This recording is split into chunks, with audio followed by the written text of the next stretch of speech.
This is the San Francisco 49ers Report by Chat Sports. I'm Chase Sr., and coming up, we are going to preview this Week 10 game between the San Francisco 49ers and the Tampa Bay Buccaneers. Niners coming out of the bye week, looking to really catch fire in the back half of the season, and with a win, they will be above 500 for the first time in a little while. Niners Bucks, cannot wait for it. Sunday, November 10th. Kickoff set early out there on the West Coast, 1 p.m. Eastern, 10 a.m. Pacific in Tampa, Raymond James Stadium. The 49ers, clearly the better team, more rested team. That goes a long way. And why they are favorites at 6.5, the total over-under at 50.5. We're going to be running it back, doing another watch party right here on the 49ers Report. We give you shows, by the way, every single day. We go live every single Thursday, and we do watch parties for all games. And anytime I'm in front of this camera on this microphone, our Niners talk aims to be as informative, insightful, entertaining, thought-provoking as possible, and you always have a voice on this show. So hit that subscribe button and join us for the best place to experience a Niners game day outside of being at the actual game, 12 p.m. Eastern on Sunday. Let's start off with this. The 49ers so often this year have had a rest disadvantage. But the Niners have the rest gods on their side because they finally have a rest advantage in this game. Number one, they're coming off of a bye.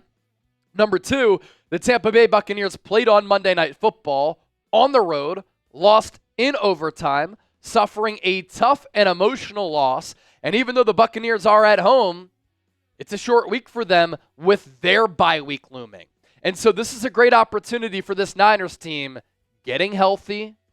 They've played very well in the back half of the season under Kyle Shanahan to use this game as a launching pad for the rest of the 2024 campaign. And are the Niners poised for a monster second half run? Let's talk about that here. Over the last 3 years, the Niners have won more than 70% of their games in the second half of the season. This year, 4-4.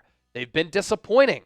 They've lost games to the Rams and Cardinals that they should not have lost. They got kind of embarrassed by the Minnesota Vikings, outright embarrassed by the Kansas City Chiefs. But just because they started slow doesn't mean they're going to end the season slow, because slow starts are nothing new for this club.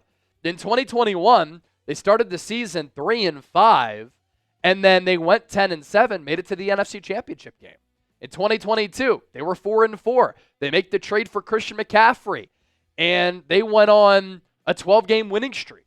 Finished the regular season 13-4, made it to the NFC Championship game. And last year, started 5-0, lost 3 games in a row, and then the rest of the way, they went 7-2, and they had home field advantage in the NFC and made it to the Super Bowl.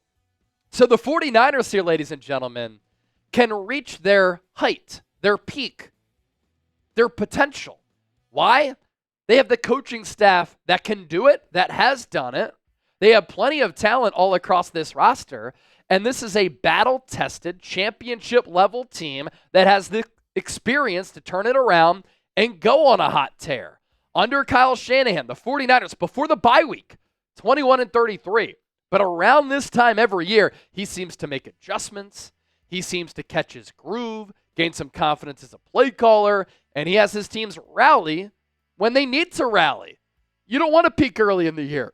You want to peak as the playoffs grow closer. And so the 49ers under Shanahan are 21-33 before the bye, but 43-18 after the bye since he took over as head coach back in 2017. And the last 3 years, how about this? San Francisco, 30-8 in the second half of the season, the last 3 years. That is some dominant football right there. And we have all seen the potential with this football team. Offensively, they haven't been able to turn drives into touchdown drives when getting in the red zone. It's been a huge issue for this team, and the biggest problem with the offense, which has really held them back, which is why they're at 48.5% with their red zone touchdown percentage, and that ranks 28th among 32 teams. But look elsewhere. They're 6th in third down percentage, 2nd in yards per play, 2nd in yards per game, and 6th in points per game. So that goes to show you right there this offense has been a pretty successful unit, but I don't even think that they've come close to reaching their fullest potential. Defensively, they have to make some improvements. Have they improved a little bit since an up and down start to the year? For sure. 16th in points per game, 10th in yards per game, 12th in yards per play, 25th on third down. So they need to get better on the money downs, and 22nd in the red zone. So in critical moments, they also need to improve. As for the Tampa Bay Buccaneers, you can't take the Buccaneers lightly. And I know a lot of fans might be, just because Tampa Bay is without Chris Godwin, Mike Evans, one of the top wide receiver duos in the National Football League. But Baker Mayfield's been playing really good ball. They have an excellent offensive line. Tristan Wirfs has been arguably the best tackle in football this year.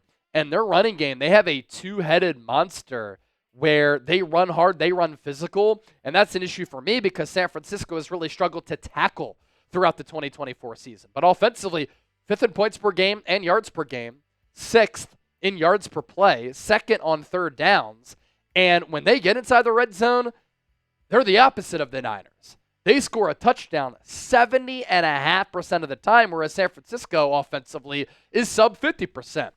The issue with Tampa Bay is their defense.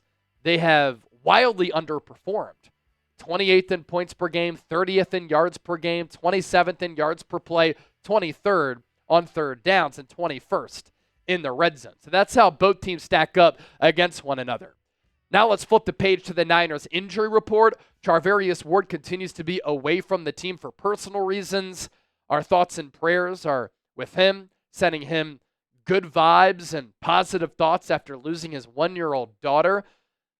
Might not be able to play in this game because of that, and I totally understand it. Christian McCaffrey back at practice this week, and he did practice on Thursday, dealing with that bilateral Achilles tendonitis. Jawan Jennings, a hip injury, also back at practice. The Niners open up the practice window for Yetur Gross-Matos. He practiced on Thursday, and Jake Moody did as well. So with that, we're only ramping up for our preview, but I do want to ask you who you got in this football game. SF for the Niners, TB for the Tampa Bay Buccaneers. If you want to go to this game, be sure to download the Game Time app. And if you have some indecision or you're not sure which app to use, let me tell you, you got to use the Game Time app. Best seats at the lowest price guaranteed. Prices drop as the event gets closer. You're going to get in the door with the best vantage point and view while getting in the door with the best price point. They have flash deals and zone deals. You can see the view from your seat before you buy, so you know exactly what to expect when you arrive. You can easily resell tickets on your phone as well. And this is how the app looks when you're interested in buying some tickets. You have that bird's eye view of Raymond James Stadium if you're very particular about which yard line you want to sit at or how much you want to pay. But then you see on the bottom, section 149, row 2, that's what you'll be seeing if you buy those tickets. So download the Game Time app, create an account, use the code CHATSPORTS, CHATSPORTS, for $20 off. Terms apply. First purchase only. And it's not just an app for sporting events. Thanks to Game Time Picks, you can go to concerts, comedy shows, and theater events. All right, to the back half of the show. The San Francisco 49ers must do the following things in order to beat the Tampa Bay Buccaneers in Week 10 coming off of their bye week. Key to the game number one for me is for this 49ers defense to get off the field on third down. Baker Mayfield has carved the opposition up on money downs this year and in short yardage situations. The Buccaneers tandem at that running back spot, which we'll talk about here coming up, has been really good at manufacturing enough yards to pick up first downs and move the chains. And the Buccaneers have a really good offensive line, and Baker Mayfield does such a good job of making quick decisions and getting rid of the ball quickly, which we'll also talk about coming up here. But you look at where the Niners defense has struggled, 25th in third down defense, so they're only getting off the field 44.1% of the time. The Bucs, on the other hand, offensively are second in third down offense. They are moving the chains at nearly a 52% clip. What will give in this key area on Sunday? Niners have to win the battle on third down. I briefly mentioned that Baker Mayfield lets it rip fast. He will be under center. He will be in the shotgun. Offensive coordinator Liam Cohen is going to use Baker Mayfield in a variety of ways. He's going to get Baker Mayfield to the right, to the left on some naked boots. Oftentimes, though, especially going up against this Niners team that really tries to generate pressure with their front four, Mayfield does such a good job of getting rid of the ball fast to neutralize the pass rush. And this year, because of a lot of those high percentage throws, he's completing a career high 71.5% of his passes. And his numbers are pretty gaudy. Almost 2,400 yards through the air, 23 touchdowns, 9 interceptions for the 4-5 Bucks at the midway point of the year. So he is on track to have one of the best years of his career with a new OC. And yes, he is without Mike Evans and Chris Godwin in this game. But against the Kansas City Chiefs last week on Monday Night Football, he performed pretty damn well. Key to the game number 3 for me is tackling. This has been a concern all year for San Francisco. They have missed double-digit tackles in multiple games this year, and it just can't happen for a team that struggles on third down, because if you miss tackles, offense is able to stay on the field, and then the defense has to stay on the field for San Francisco, and throughout the course of the game, they wear down a little bit. But if you want to go on a tear the second half of the season, which the Niners have been able to do under head coach Kyle Shanahan, you want to take down some of these good teams, you're going to be going up against some good offenses, which they have good play callers and play designers who are going to scheme up yak for their weapons. And so you have to be better at bottling up ball carriers, whether it be wide receivers, running backs, or quarterbacks.